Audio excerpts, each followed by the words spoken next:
This video isn't aesthetic. It isn't edited to be cute. It's designed for you to listen, absorb, and actually apply to your life. Throw this on while you're on the bus, at the gym, or doing something that doesn't require more than 2 brain cells. The goal here is to give you the signal, not the noise. I'm not trying to win an Oscar here. I'm trying to help you win your life. First things first, stop whining. The world owes you 0. There are people who wake up every day thinking the universe owes them an apology for everything that went sideways. The coffee's cold? Fate hates me. The boss is an asshole? Bad karma. Someone cuts you off in traffic? The universe wants to see me fail. Let me tell you a secret. This is where the Stoics laugh while everyone else is having a mental breakdown. The world doesn't give a damn about you. And honestly, that's the most liberating thing you'll ever hear. Stoicism starts with a raw, unsweetened truth. Life is unpredictable, chaotic, and often unfair. There's no instruction manual, no morning routine YouTube tutorial, and no productivity course that can change that. The Stoics knew this 2,000 years ago. While everyone else was busy trying to control the uncontrollable, they were busy controlling the only thing that actually mattered, themselves. Seneca, the ultimate original gangster of philosophy, put it bluntly. It is not because things are difficult that we do not dare. It is because we do not dare that they are difficult. Translating that for 2026, stop the woe is me act. The problem isn't the world, it's how you react to it. What did you expect? That life was going to be a 24/7 Hallmark movie? The big shift is to stop seeing yourself as a cosmic victim in a poorly written script. No one promised you a happy ending. Shit will happen, often in a row, without warning. Living in peace isn't about creating some safe space of toxic positivity where nothing affects you. It's about standing in the middle of the storm, looking at the chaos and saying, okay, let's dance. Losing your job, getting ghosted, or falling flat on your face, that's just the standard human experience package. It's not bad luck. It's just Tuesday. Accepting this isn't giving up. It's being free. As long as you're trapped in the illusion that the world needs to align with your expectations, you're going to be frustrated, anxious, and pissed off at everything, bro. Stop fighting the world and start fighting for your own mind. The world will kick you. It'll spit in your face from time to time. But the game changes when you stop asking, why is this happening to me? And start asking, what can I do with this now? Summary of Stoicism in 1 sentence. Wake up. Nobody is coming to save you. And that's great news.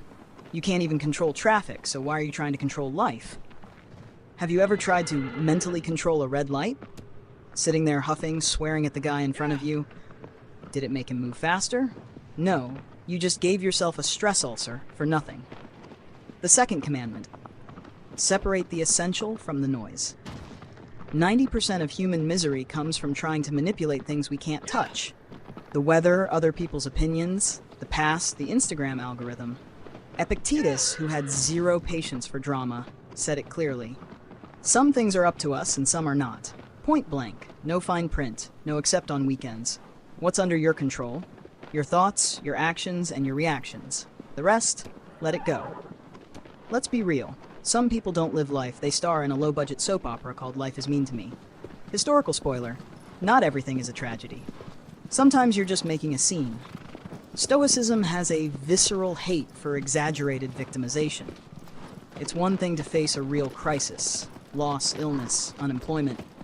It's another thing to treat a slow Wi-Fi connection or a lack of likes on a post as an existential crisis. There are people who act like they've been stabbed in the back because the waiter forgot the ranch dressing. The Stoic mantra? It's not the events that disturb us, but our interpretation of them. You get dumped. Reality, someone didn't want to continue the relationship. Soap opera interpretation. I'm trash. I'll be alone forever. Love is a lie. Calm down, Romeo. It's just a Tuesday. Stoicism teaches you to cut through the emotional noise and get to the point. Is this a real problem or just a discomfort?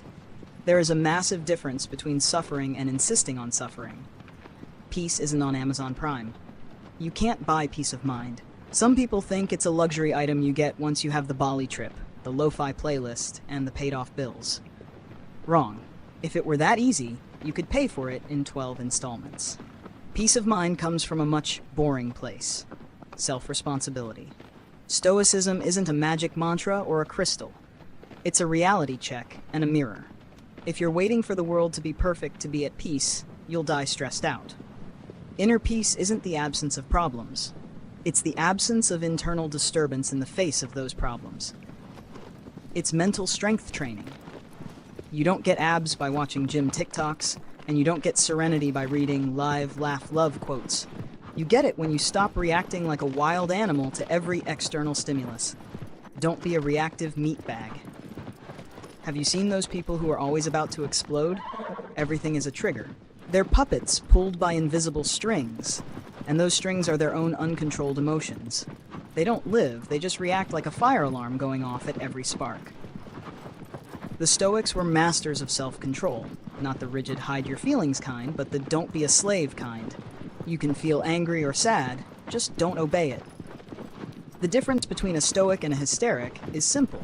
The Stoic thinks before reacting.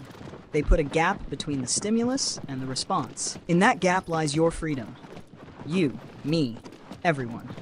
It doesn't matter how many detox juices you drink or how many meditation apps you use, we all end up as dust. For most, this is a taboo. For Stoics, it's a daily reminder to live right. They called it memento mori. Remember, you will die. It's not morbid.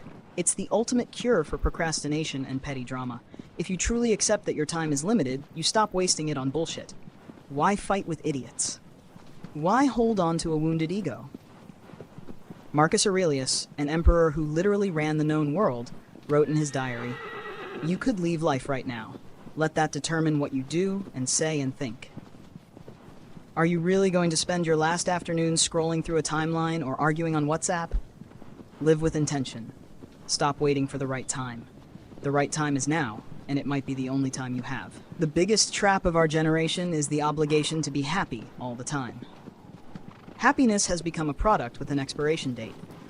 The Stoics didn't give a damn about happiness as a goal. They focused on being whole, being consistent, having integrity. A Stoic life isn't a colorful commercial, it's real. Sometimes it hurts, sometimes it's confusing, but you keep going. You fulfill your role. You trade the frantic search for happiness for the solid construction of character. That is what lets you sleep with a clear conscience. You might have a job that isn't your dream, but you do it well, you treat people with respect, and you take care of your business. You're not jumping for joy, but you are at peace. That is worth 1,000 times more than the forced smiles of a LinkedIn guru. Focus on being entire. Focus on being someone who doesn't break under pressure. Because when you are whole, happiness doesn't need to be chased, it just shows up as a quiet song in your soul.